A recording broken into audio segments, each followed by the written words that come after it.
प्यारे बच्चों, आज हम कक्षा 10th में एनसीईआरटी की एक्सरसाइज 1.3 को सॉल्व करेंगे। इसमें क्वेश्चन नंबर फर्स्ट है, सिद्ध करो कि √5 एक अपरिमेय संख्या है।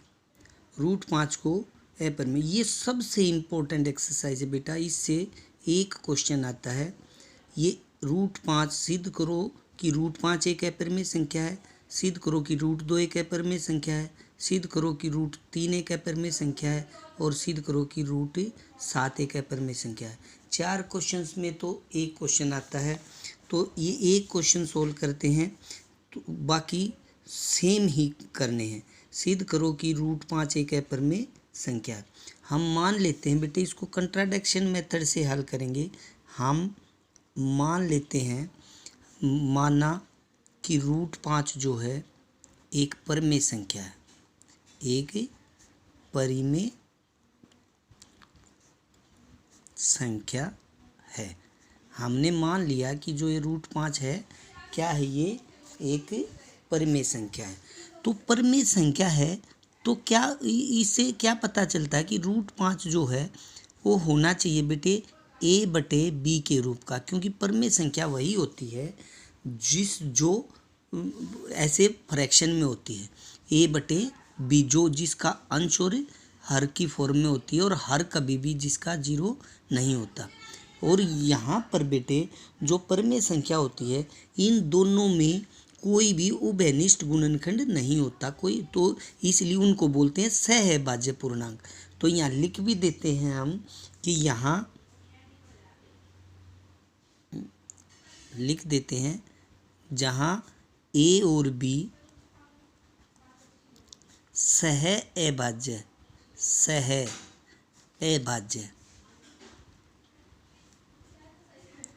पूर्णांक हैं। सहभाज्य पूर्णांक तो हैं बेटे, लेकिन एक शर्त और भी है इसमें साथ में कि b 0 नहीं है। यहाँ पर ये भी ध्यान रहे, b का मान 0, क्योंकि b अगर 0 हो जाए तो किसी संख्या को 0 से भाग देते हैं तो अपरिभाषित बन जाती है। तो सबसे पहले मान लेते हैं, सिद्ध तो करना था अपरिमेय संख्या, लेकिन हम मान कर चलते हैं कि √5 अपरिमेय है। तो परिमेय है तो ये a/b के रूप की है। और a और b में क्या संभावना है, यहाँ पर a और b जो है सहभाज्य पूर्णांक है और b 0 नहीं है। ये सहभाज्य पूर्णांक क्या होते हैं, इसका मतलब ये हुआ a और b में आपस में कोई भी उभयनिष्ठ गुणनखंड नहीं है। उदाहरण के तौर पर जैसे 4/6 है, तो 4 और 6 सहभाज्य नहीं है, क्योंकि ये 2 से कट जाए, 2 दूनी 4, 2 तिये 6, इसमें 2 उभयनिष्ठ था। अब 2 और 3 बच गए। 2 और 3 जो है ना बेटे, ये तो सहभाज्य है, लेकिन 4 और 6 जो थे ये सहभाज्य नहीं थे। क्यों? 4 और 6 में तो उभयनिष्ठ गुणनखंड आता है, क्योंकि ये कट गया था 2, लेकिन जो 2 और 3 आए, अब ये किसी से नहीं कटते आपस में, तो 2 और 3 को कहेंगे सहअभाज्य पूर्णांक, लेकिन 4 और 6 को नहीं कह सकते हम सहभाज्य पूर्णांक। तो इस सहभाज्य पूर्णांक का मीनिंग हमें समझना चाहिए। यही हमें आगे जाके सिद्ध करवाएगा कि ये परिमेय नहीं है, √5 तो अपरिमेय संख्या है। तो √5 a/b हो जाएगा। अब इसके बाद बेटे इसको क्रॉस मल्टीप्लाई करते हैं, या सीधा स्क्वेयरिंग क्रॉस मल्टीप्लाई कर लेते हैं। चलो, इसके नीचे 1 है तो ये उधर मल्टीप्लाई, a का मान आ जाएगा √5, उधर जाके b से गुणा हो जाएगा, a बराबर हो जाएगा √5b। अब अगर मैं इसको स्क्वेयरिंग करता हूँ बेटे बोथ साइड, तो इधर a का वर्ग। अब रूट की कोई भी संख्या है, अगर किसी भी रूट संख्या का हम वर्ग निकाल लेंगे तो रूट से वर्ग कट जाता है, वो 5 ही बचता है। तो यहाँ पर a 5 रूट का वर्ग तो सीधा ही 5 लिख दिया, लेकिन b पर तो रूट था नहीं, तो यहाँ b का वर्ग हो जाएगा, यानी कि स्क्वेयरिंग करेंगे तो a की 2 आ जाएगा 5, b की 2। अब यहाँ से ये समीकरण 1 मान लेते हैं हम बेटे, इसको a की 2 बराबर 5, b की 2। अब हमें इसका अर्थ समझना है। इसमें a की 2 बराबर 5, b की 2 का क्या अर्थ है बेटे? a की 2 का मतलब ये हुआ कि जो ये 5 है, a की 2 के 2 गुणनखंड है, 5 और b की 2, यानी कि 5 जो है ए की दो का एक अभाज्य गुणनखंड है, या मैं यूं कह सकता हूं ए की दो है 5 से विभाजित होता है। दोनों बातों का एक ही मीनिंग है। क्या लिख सकते हैं कि जो ए की दो है 5 से विभाजित होता है, या क्या लिख सकते हैं 5 ए की दो का अभाज्य गुणनखंड है। तो लिखते हैं बेटे, इसका अर्थ है, इसका अर्थ यह है कि, क्या अर्थ है बेटे, ये लैंग्वेज ध्यान से लिखना है, ये बड़ी इम्पोर्टेंट शब्द है। या तो हम लिखेंगे कि ए की जो 5 है बी की 2 को भाग देता है, ठीक है ना, या ए की 2 का एक अभाज्य गुणनखंड 5 है। तो ए का भी एक अभाज्य गुणनखंड 5 है, अभाज्य गुणनखंड 5 है। समीकरण 2 मान लेता हूँ इसको। अब ये चीज़ आपने ध्यान देनी है, इसमें यहाँ इसका अर्थ ये भी लिख सकता हूँ कि ए की दो 5 से विभाजित होता है, इसलिए ए भी 5 से विभाजित होगा। ये दोनों बातों का मीनिंग एक ही है। या मैं यहाँ पर वो और में लिख देता हूँ आपको, या तो ये ऊपर वाला लिखना है या ये लिखना है, इनमें से कुछ भी हम लिख सकते हैं। ये आपके ऊपर डिपेंड करता है। तो लिख सकते हैं बेटे कि इसका अर्थ यह है कि 5 से बी की 2 विभाजित होता है, तो बी भी 5 से विभाजित होगा। या तो ऊपर वाली लैंग्वेज लिखेंगे या नीचे वाली ये बॉक्स में जो है, ये दोनों नहीं लिखनी, या तो ये या ये और लिखा मैंने, ये ध्यान से लिखना है।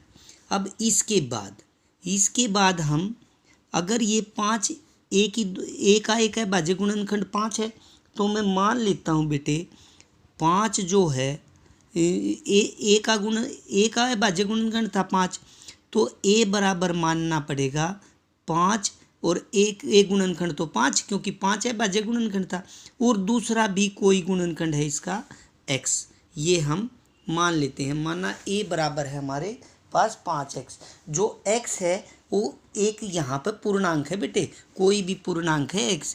तो क्योंकि मुझे a की वैल्यू का नहीं पता, लेकिन मुझे ये पता है कि इसका एक गुणनखंड तो मैं सिद्ध कर चुका कि a का एक अभाज्य गुणनखंड 5 है, जो समीकरण 2 में सिद्ध किया है। तो एक गुणनखंड तो पता था, दूसरा और कुछ पता नहीं, क्योंकि एग्जैक्ट वैल्यू का नहीं पता, तो दूसरा मान लिया मैंने x।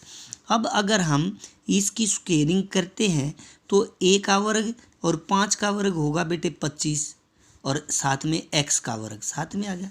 अब a की 2 का तो मुझे ऊपर समीकरण 1 में पता है ना, 5b की 2 था, तो यहाँ पर a की 2 की जगह हम लिख देते हैं 5b की 2, और राइट हैंड साइड यही था 25x की 2। यहाँ पर रीजन भी दे देते हैं, कहाँ से लिखा है बेटे, समीकरण 1 से लिखा है हमें। अब 5 से ये इधर भाग हो जाएगा, तो b की 2 का मान आ जाएगा 5x की 2। अब बिल्कुल आप नोट करोगे, आप मुझे ये बताओ बेटे, जिस प्रकार a की 2 का अर्थ हमने यहाँ समझा था, उसी प्रकार b की 2 का अर्थ हम यहाँ से समझा सकते हैं ना। तो लिख सकते हैं बिल्कुल सेम लैंग्वेज, क्या, अगर ऊपर वाली भी लैंग्वेज लिख सकते हैं या नीचे वाली भी। अब इसमें भी मैं लिखता हूँ कि इसका अर्थ यह है कि b की 2 का एक अभाज्य गुणनखंड, b की 2 का एक अभाज्य गुणनखंड 5 है। अगर b की 2 का अभाज्य गुणनखंड 5 है, तो किसी संख्या के वर्ग का गुणनखंड है तो उस संख्या का भी होगा, तो b का भी एक अभाज्य गुणनखंड 5 है। ये समीकरण 3। अब इसको ये भी लिख सकते थे कि इसका अर्थ है कि 5 से ये बेटे a की 2 था, यहाँ पर ऊपर क्या था, a की 2, तो a भी 5 से विभाजित होगा। अब इसका अर्थ यह है कि b की 2 का एक अभाज्य गुणनखंड 5 है, तो b का भी एक अभाज्य गुणनखंड 5 है। अब आप देखो समीकरण 2 और 3 से हमें क्या पता चलता है, ए का भी है भाज्य गुणनखंड 5 और बी का भी है भाज्य गुणनखंड 5। फिर भाई हमने ऊपर जो लिखा था ए और बी सहभाज्य है, तो सहभाज्य कहाँ रहेंगे, जब इनमें एक उभयनिष्ठ कॉमन गुणनखंड है तो ये सहभाज्य तो है नहीं। इसका मतलब क्या हुआ, जो हमने कल्पना की है वो हमारी गलत है ना।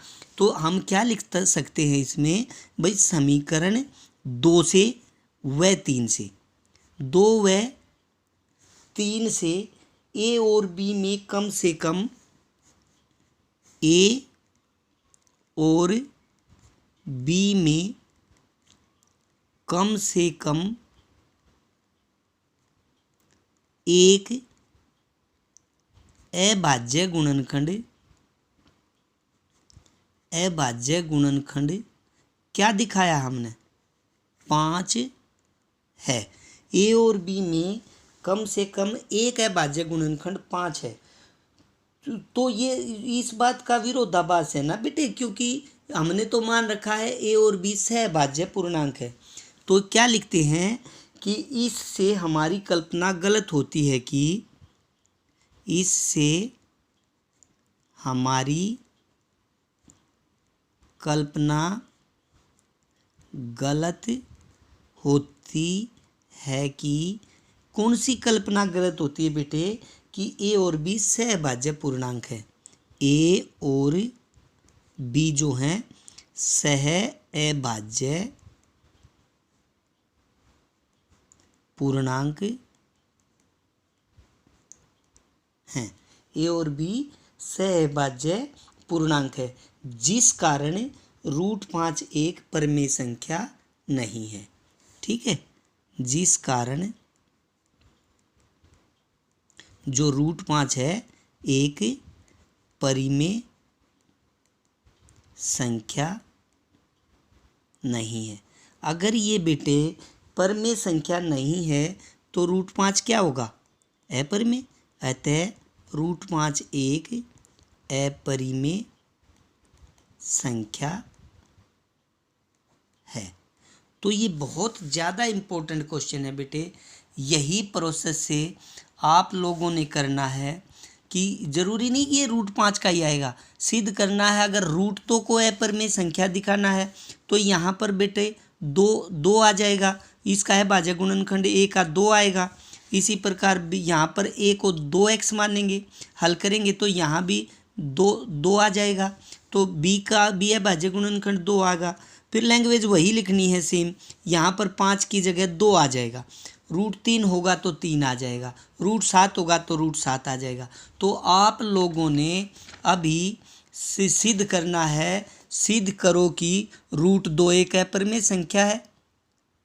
√5 की जगह √2 को सिद्ध करके सोल्व करो, फिर √3 को सिद्ध करो और √7 को सिद्ध करो।